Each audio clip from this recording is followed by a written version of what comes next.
সাল 1982। এক গ্রীষ্মের রাত। ঢাকা শহরের উপকণ্ঠে একটি পুরনো বাড়ি। বাড়িটির বর্তমান মালিক রফিক সাহেব, যিনি মাত্র কয়েকদিন হলো এখানে উঠেছেন। বাড়িটি বেশ বড়, কিন্তু অদ্ভুতভাবে একটি ঘর সবসময় বন্ধ থাকে। বাড়ির কেয়ারটেকার বলেছিল, স্যার, এই ঘরটি একদম খুলবেন না। আগে যারা খুলেছিল তারা আর বেঁচে নেই। রফিক সাহেব হাসলেন, এতে বিশ্বাস করেন না। কিন্তু অদ্ভুত ব্যাপার হলো, প্রতিদিন রাত 3টার দিকে সেই দরজার ভেতর থেকে ফিসফিসানি শোনা যেত। এক রাতে সাহস করে তিনি দরজার কাছে গেলেন, কানের কাছে নিয়ে শুনলেন।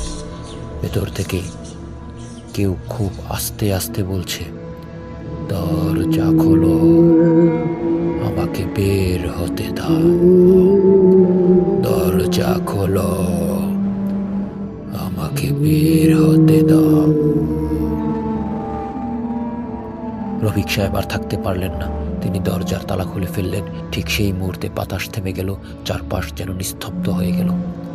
তিনি দরজা খুলতেই দেখলেন ঘরটির ভেতরে সম্পূর্ণ কালো। কোনো আসবাবপত্র নেই, কোনো দেয়াল নেই, শুধু এক শূন্যতা, যেন এক অতল গর্ত।